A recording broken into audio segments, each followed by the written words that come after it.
Pare, naka-makeup ka ba? Makeup? Oy, for your information natural face ko yan. Hindi ako nagme-makeup kahit kailan. Natural yan? Ah. Parang makapal kasi yung pagkapalitada eh. Parang pinalitadahan ba yan? Eh, ikaw nga dyan, ito yung mga itsura mo. Mukha nga stress na stress. Ikaw, kailangan mo magpa-makeup. Ba't ba stress ka? Eh, paano ka hindi may stress eh? Pare, alam mo naman, wala akong yaya ngayon. Eh, di ba pinadala ko sa Macau para mag-training ng belly dancing, tsaka gumawa ng matsakaw, tsaka siomay. So, kaya pala, totoo yung sinabi sa akin ng driver mo, na kaya ka stress. Kasi nga wala kang yaya, wala na nagmamasahe sa'yo sa gabi. Teka, bakit ba ako dinala dito sa TESDA? Kaya nga dito rin kita dinala, kasi nga, di ba, naghahanap ka ng yaya. Oh. Noong 2006, ang tawag nila sa mga yaya dito, super maid. Pero ngayon, medyo iniba na yung tawag nila eh. Ano? Kasi nga, ayaw nilang tawaging yaya, katulong.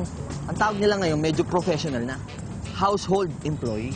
Eh, hindi, tama naman yun kasi di ba household appliances. O, kaya tinabi yun, household employees. Oo, kasi sila nagpapa-under ng mga appliances. Nababasa ko yung mga minds niyan.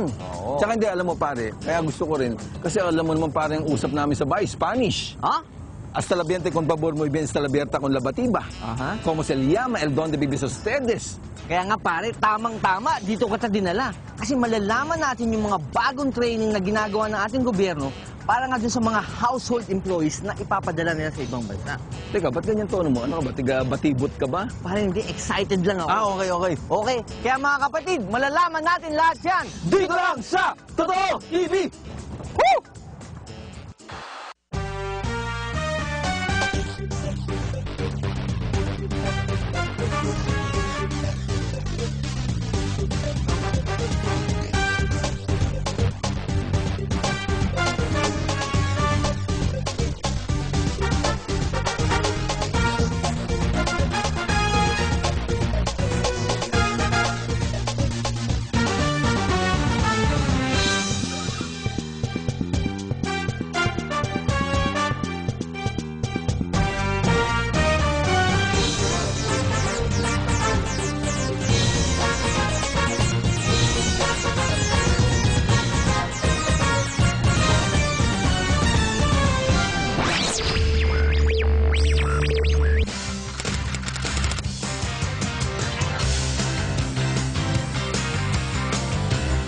Yes, good morning.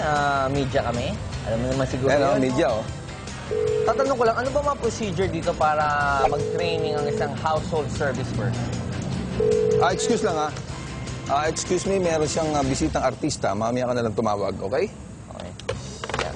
Para ihang mo na, baka Okay. tumawag ulit eh. Okay, so ano ba, guard? Ano bang unang-unang gagawin namin? Step 1, procedure. Ang una pong gagawin natin, sir, bibigyan ko po kayo ng number at flyers. Then, antayin niyo po yung tawagin ng guardia yung number niyo. Flyers muna. Teka. Number tsaka flyer, tapos intayin namin yung tawag. Ibig sabihin, pipila na naman kami. Saglit lang naman po yan, sir. Mabilis naman po yung information natin, sir. Pasensya ka na mga artista kasi kami, hindi kami sanay sa mga paghihintay. Oo nga, Pag sabi, unahin na kagad kami, ha? Wala ka ba number 1 dyan? Ba't number 26? Sabi sa'yo, dapat magpaka-late na tayo eh. Aga-aga mo eh. Nauna po kasi, sir. Sige, ha? Hi, Mrs. Hello po. What's your name? Dulce. Dulce. Bakit ka nandito sa TESDA? Nag-i-inquire po kasi magte-training ako for abroad. Sabihin, mama, gusto niyo rin maging household service worker. Anong mga ite-train mo dito? Anong ine-expect mo? About housekeeping po. Housekeeping. Ano ba ine-expect mo na ituturo sa'yo sa household keeping? Itatago mo yung bahay? Ano? Hindi, kung paano maglinis, maglaba. Bakit hindi mo alam maglinis? Teka, Mrs. Oo. Napansin ko yung number mo, 23, di ba? Tapos ang number namin, 26. Ay, hindi mo sa Huwag na. I-inquire po, number 23. 23! Bingo! Ha? Buti na lang, nakapagpalit kami. Bakit ka naging 23? Di ba pinagpalit natin yung number natin? Sir, number 23 in the house. Yes, sir. What can I do for you, sir? So, sir, kasi actually marami kami yaya. At gusto namin dalhin dito yung mga yaya namin para maturuan ng international service. Yes, sir. Kasi alam niyo naman kami mayayaman. Gusto namin Teka, quality. wala akong yaya. Wala pa ako. Hindi, hahanap na tayo. Oh, sige. Oo. So, sir, ano pang unang procedure? Kunyari, let's say, may kasama kami yaya, mag-a-apply po sa inyo.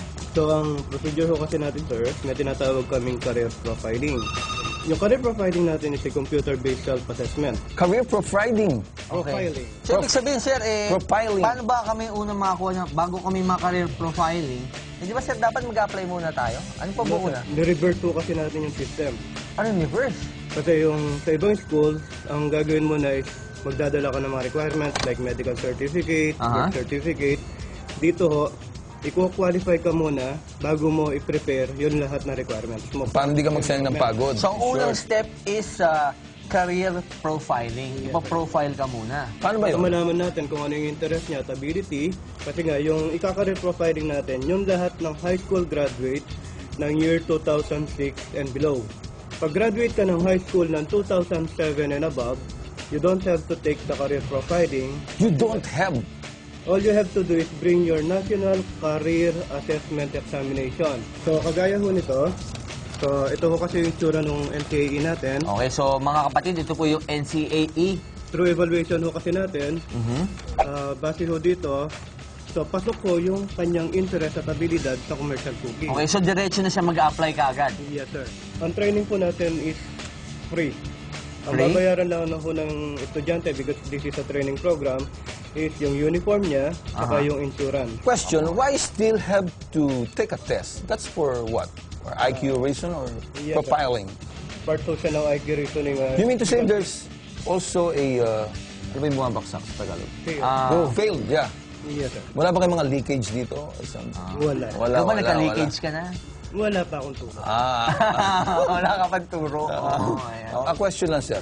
Just in case kasi naghahanap ako ng yaya, meron ba kayo dito parang aquarium para mamili kami ng mga Meron yaya? tayo, sir, database ng mga graduate. Yung Ah, kasi gusto- nakikita namin live, Oh. na-experience, napipisil-pisil To see is to believe. To see is to believe. So, wala bang aquarium dito? Wala tayong aquarium. Wala. Gusto niyo ba maging isang household service worker? Abangan kung paano dito lang sa Totoo TV!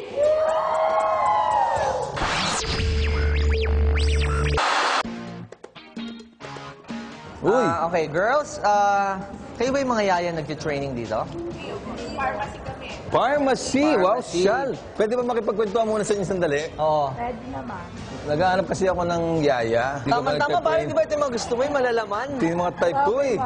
Ikaw ba? Ano, lalaki ng pata, oh. Ikaw ba kaya mo bang kaya mo bang mag-trampoline sa kama? I mean, mga isa sa mga training ko yun eh. Kaya mo ba yun? Kakayanin, sir. Kakayanin mo. Hindi, totoo yun kasi alam mo ako, hard massage ako eh. O sige, samahan nyo kami. Saan ba yun? Samahan nyo Okay, samahan nyo na lang kami. Saan ba yung household service department? Household service? Ito. Uy, aircon. Hi, good morning. To our workshop. So, Ma'am Rachel, nasan po ba tayo ngayon? Nasa living room tayo, tsaka bedroom, workshop. O, alam nga naman sa bubong. Workshop, okay. Yung bubong to. So, Ma'am, dito kayo nagte-training ng mga household service workers natin. Ma'am, ano po ba yung tinitrain natin dito? Anong mga klaseng turo? Ang tinuturo namin dito yung cleaning the major areas of the house. Like what? Like the living room, bedroom, dining room, kitchen, toilet and bathroom. Can you give him the toilet and bathroom? Ako kasi, naghahanap ako ng yaya. Masyado akong maselan. Ang gusto ko kasi, pag naglilinis, kunyari, itong mesa, para malaman kung malinis yan, gaganunin ko yan. Pag medyo matamis, malinis na yon. Kaya ba yon? Pwede, kaya yun. Ito ba meron itong mga major in pag-alis ng, ang tawag dito? Alikabok, major in gasgas. ng libag. May mga major ba to? Yun, kasama yun. Lahat. Isa pa kong hinahanap ko nga pala, ma'am, ang maselan ho ako eh. Ang gusto ko pakintabin yung bubong namin. Meron ba kayo nagbubunot ng bubong, nagpo-floor wax? Kaya ba yon?